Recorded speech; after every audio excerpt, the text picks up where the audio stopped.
Bom, vamos lá. Hoje a gente vai desvendar uma dança bem complexa que rolou na nossa história. O choque entre os grandes sonhos de modernização do Brasil, ali no meio do século XX, e a ruptura política que veio logo em seguida.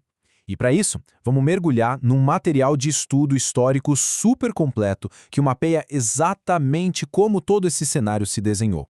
Mas antes de tudo, fica aqui uma reflexão fascinante para a gente pensar. Como é que a arte de um país consegue refletir o seu limite, o seu ponto de quebra política? Existe mesmo uma ligação direta entre o que uma sociedade produz em termos de arte e o seu ponto de ebulição? É exatamente essa dinâmica que a gente vai explorar agora. E o nosso roteiro de hoje está dividido assim. Primeiro, cultura em transformação. Segundo, a crise de 61. Terceiro, reformas e o golpe. Quarto, da contenção ao excesso. E por fim, o som da resistência. Vamos nessa? Parte 1. Cultura em transformação. O nosso sonho de modernização. Analisando o material de origem, fica super claro que, logo após o fim do Estado Novo, o pessoal das artes plásticas, do cinema e do teatro mergulhou de cabeça num debate muito intenso. A grande questão era: qual deveria ser o papel da arte numa nação que estava se desenvolvendo tão rápido? E essa tensão literalmente rachou o cenário criativo da época. De um lado, a gente tinha o concretismo, que buscava uma estética super racional, autônoma, bem cosmopolita mesmo. Do outro, o Centro Popular de Cultura da UNE, o CPC, que puxava para uma arte muito mais engajada politicamente, nacional e acessível. Basicamente uma verdadeira queda de braço entre a inovação da forma e a denúncia social. A evolução do cinema brasileiro espelha esse amadurecimento com perfeição. A gente sai do entretenimento leve das famosas chanchadas da Atlântida, passa por uma tentativa de fazer uma indústria nos moldes de Hollywood com a Vera Cruz, até desaguar no cinema novo. É aí que visionários como Nelson Pereira dos Santos e o Glauber Rocha transformaram a tela num instrumento cru e direto para escancarar a desigualdade do país. Parte 2. A crise de 1961, o nosso ponto de ebulição. Saindo um pouco da cultura e indo para a política, a análise histórica mostra uma linha do tempo de pura instabilidade. O governo do João Goulart acabou agindo como aquela primeira ponta de uma corda que estava sendo esticada ao máximo e que, inevitavelmente, ia acabar arrebentando. Para a gente entender esse caos de forma cronológica, lá em agosto de 61, a renúncia totalmente abrupta do Jânio Quadros gerou uma crise de sucessão monumental. Ministros militares tentaram barrar a posse do vice, o Jango, mas a resistência formou a chamada Rede da Legalidade.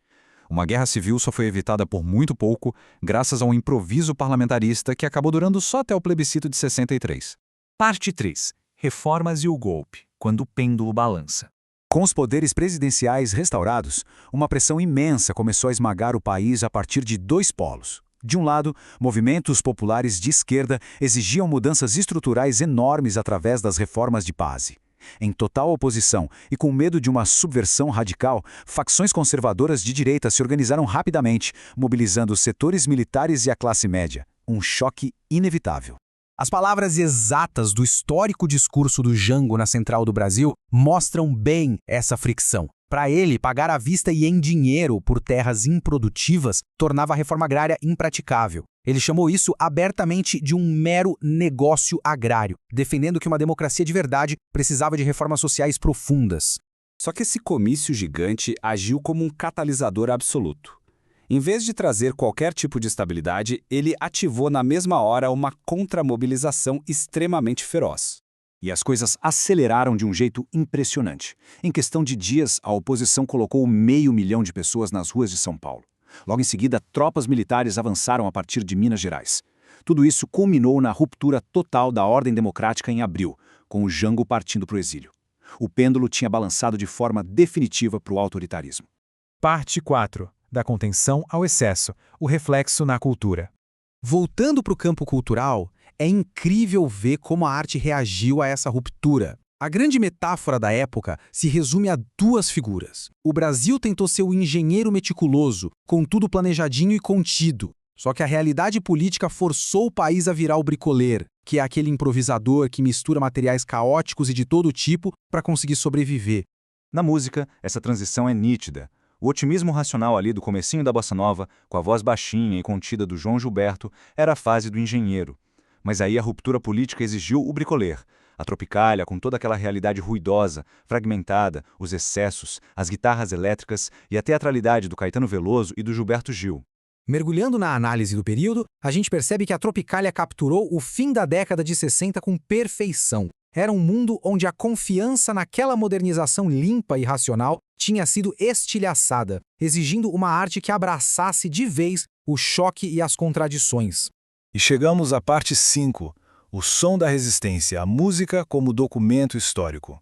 Para tornar toda essa história super acessível hoje, um estudo pedagógico genial destacado no nosso material começou mapeando o gosto musical dos estudantes atuais. Eles criaram uma ponte relacionável logo de cara, analisando quem curte rock, pop, música eletrônica. E por que isso importa? Porque ao conectar o que a galera ouve hoje com o passado, o estudo prova um ponto crucial.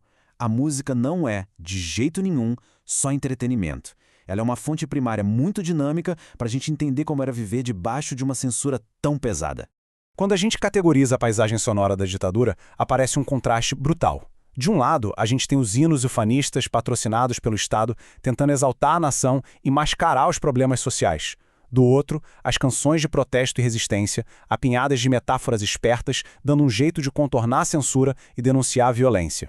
E a genialidade poética era impressionante.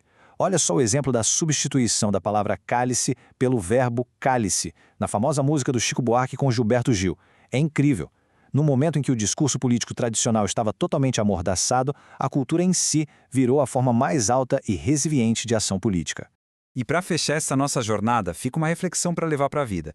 Como é que as intensas forças de modernização, essa polarização política gigantesca e toda a resistência artística dessa época ainda moldam a nossa sociedade hoje?